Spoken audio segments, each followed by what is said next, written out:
line. So I'm from New Hampshire, and that watershed connects to New Hampshire. We're just as concerned in New Hampshire about it as you folks are in Maine. And we'll be doing everything we can to support you in trying to turn Nestle back and tell them they can't take our water anymore.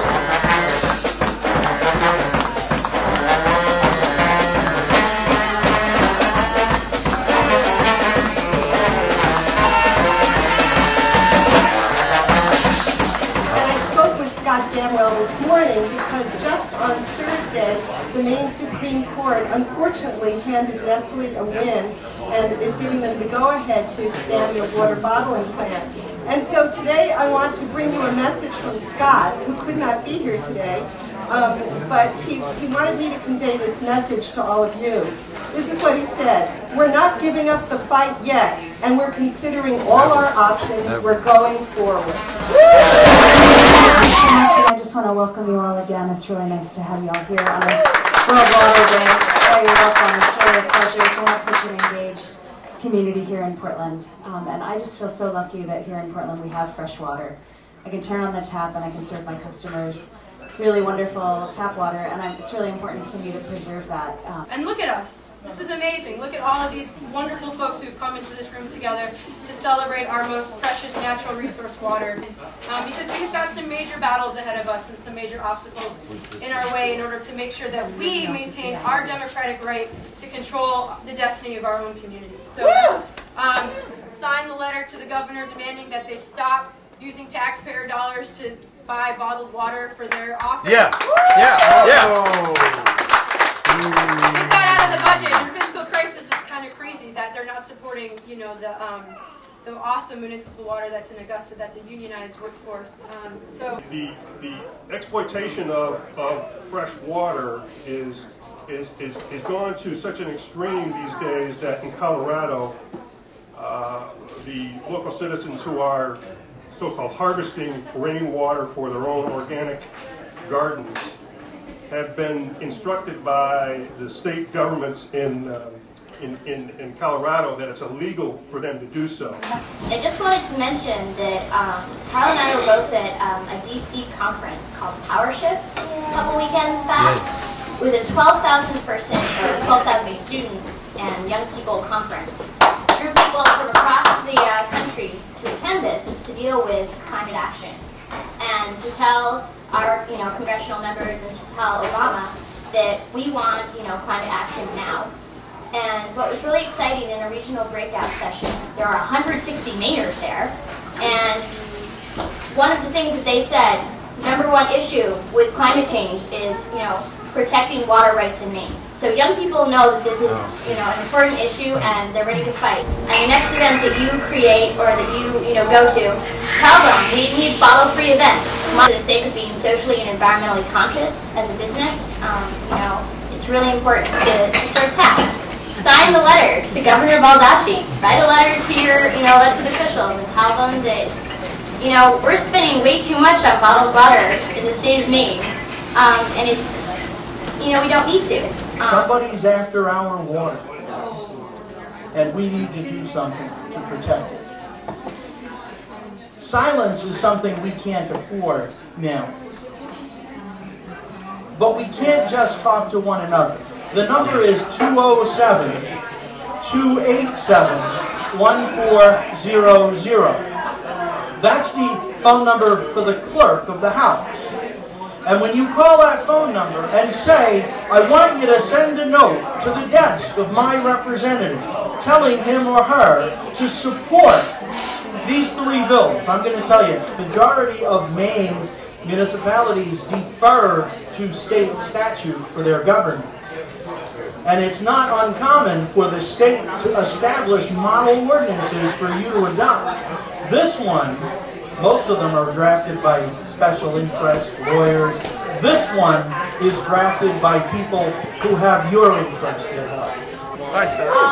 So one thing that Poland Springs has done a really good job of, or Nestle's done a really good job of, is local washing.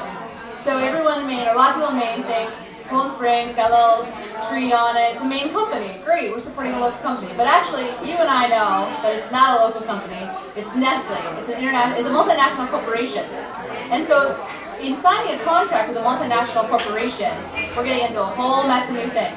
So you've heard about NAFTA, the North American Free Trade Agreement, and the World Trade Organization, and how those international trade agreements undermine workers' rights. If that weren't bad enough, they give corporations, multinational corporations, extraordinary rights. So now if Nestle is signing a contract here in Maine for natural resource extraction or for anything, they now are an investor in our state. And if it's a multinational corporation, that investment comes under the rules of the world economy, the NAFTA, the CAFTA, and the WTOs.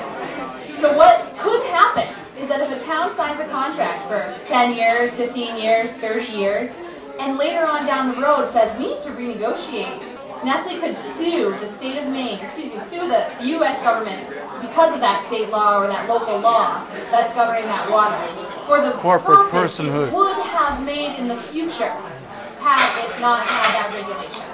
I think this is ridiculous. We at the Maine Fair Trade Campaign think this is ridiculous, and we want to get the word out that towns, A, shouldn't be afraid to pass local regulations because of these rules, because oftentimes they get caught up in courts for 10 years and it's the right thing to do. So if you need to, pass laws to govern that water, do it.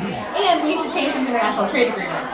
We look at different community models to really raise our voices as people in our communities and really assert our control and really increase democracy ultimately to have water for the people and water for the land, water for all the animals, and water for life.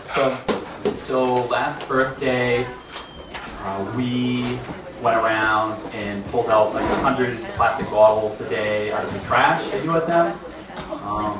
This pamphlet here that Food and Water Watch is giving out on the table over there says that 86% of all plastic bottles end up in the trash. Well, that was certainly the case that we found.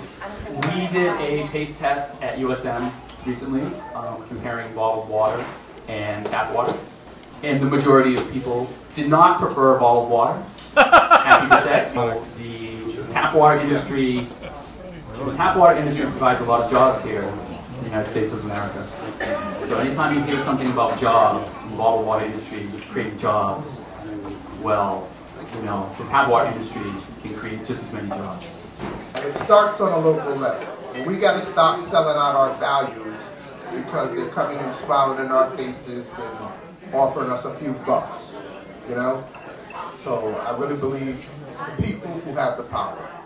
In our state, in Maine is 49th out of 50th in terms of our water law and our protections. In this state, surface water is owned by the people. The great ponds, access to the water, and so on. The converse of that, and sort of at the whole other end of the spectrum, is groundwater is owned by whoever owns the land above. Traveling water. Traveling water. Even if it travels, while it's there, you own it. And in states like California, and obviously 48 other states, traveling water is not treated in the way that the landowner above the water owns the water. Percolating water, which is water that's confined, that in fact is owned by the landowner. But water that travels beneath the surface that just happens to spend a few minutes below Nestle's land is not in fact accessible to that company or to any other owner above it. The Sudan government, they trying to make everything work for the people of Darfur. They are not going to get the water forever. I'm working on an art installation and public art project called 13,699 to raise awareness about the shrinking availability of clean water. At first what I was thinking of doing was using strips of silk to represent the people who died.